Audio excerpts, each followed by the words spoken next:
తెలంగాణ రాష్ట్రం జై తెలంగాణ నినాదం ఇచ్చి మీరు రాష్ట్రం సాధించుకున్న తర్వాత కూడా పోలవరం కోసం 7 తెలంగాణ మండలాలు ఆంధ్రాలో కలిసిపోయినాయి. మీ మీద నేను ప్రత్యేక దృష్టి పెడతాను, మర్చిపోకున్నది మీకు మాటిస్తున్నాను ఈ రోజున. అలాగే తీసుకోవాలంటే ప్రభుత్వం వైసీపీ ప్రభుత్వం చేసిన తప్పుకి అందరం బాధ్యత తీసుకోవాలి, తప్పదు. అందరం కూడా ఒక చిన్నపాటి సెస్ అంటే అందరం కలిసి ఒక నయా పైసా, ఒక పైసా మనం కొనే ప్రతి వస్తువులో కూడా ఒక పైసా మనం కూర్చొని నిర్వాసితులకు ఇవ్వాలని ప్రతిపాదన నేను ఈ రోజున ఇక్కడి నుంచి పంపిస్తా ఉన్నాను, ఇక్కడి నుంచి అడుగుతున్నాం. దాంట్లో భాగంగా ఎందుకంటే ఇది పోతుంది 1,60,000 మంది గిరిజన ప్రజలు, గిరిజనేతరులు, వీళ్ళ కోసం నిలబడాలి అంటే 5 కోట్ల మంది ప్రజలు, ఆంధ్రులు బాధ్యత తీసుకోవాలి. ముంపు మండలాల కోసం ప్రత్యేకించి ఆ బాధ్యత జనసేన, ఎందుకు నాకు కరాటో రాంబాబు గారు చెప్పారు, ఈ బాధ్యత మీరు తీసుకోవాలి.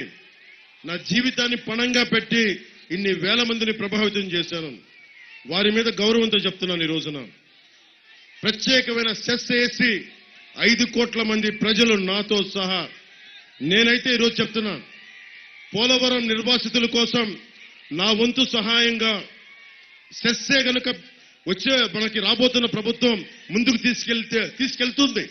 తీసుకెళ్లేలా చేస్తాం. 5 కోట్ల మందికి ఆయన పోలవరం కోసం ఆయన 110 ఎకరాలు ఎలా ఇచ్చేశారో, ఆయన కుటుంబం 110 ఎకరాలు ఎలా సమర్పించుకుందో నేను ఈరోజు చెప్తున్నా. నాకు ఏడుపు, మన కోసం నలిగిపోతున్నాం. ఆ ఏడుపు గిరిజనులను చూస్తా ఉంటే, ఇళ్లలో కూర్చొని ఇల్లు వాకిలు లేక తట్టా బుట్టా తీసుకొని నలిగిపోతా ఉంటే నేను చెప్తున్నాను ఈ రోజున, నా స్వంత డబ్బు 1 కోటి రూపాయలు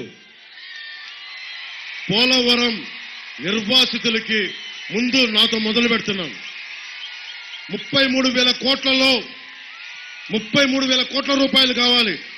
నేను ఇంత ప్రజాభిమానం ఇచ్చారు మీకోసం, 33,000 కోట్లు నేను 1 కోటి రూపాయలు నేను ఇస్తా ఉన్నాను. ఈ రోజున ప్రభుత్వ ట్రెజరీకి, ప్రభుత్వ ఖజానాకి పోలవరం మనకి నిర్వాసితుల దీనికోసం 1 కోటి రూపాయలు నేనే ఇస్తాను. దానికోసం మిగతా మాటిస్తున్నాను ఈ రోజున. అలాగే పోలవరం నిజంగా నిర్వాసితుల్ని బయటికి పడేయాలంటే అందరం కలిసి పైసా చొప్పులు వేసుకుంటే ఒక్క 6 నెలల్లో 33,000 కోట్లు తీసుకొచ్చి అందరినీ బయట పడేయగలం, అందరినీ బయట గట్టు మీద తీసుకురాగలం. అందరూ కూడా 5 కోట్ల మంది ప్రజలు ఏదో ఒకటి మీరు ఆలోచించుకోండి. ఆ రోజుకి చంద్రబాబు గారితో చెప్తాను, అందరం కలిసి తలా నేను 1 కోటి రూపాయలు ఇస్తే మీరు 5 పైసలు ఇవ్వండి, కుదిరితే పైసా ఇవ్వండి, చాలు, మొత్తం తీరిపోతాయి కష్టాలు. ఇది పోలవరంని అత్యంత తక్కువ సమయంలో ఛాలెంజ్ 27కి పూర్తి చేసేద్దాం. పోలవరానికి నీళ్లు రావాల్సిందే.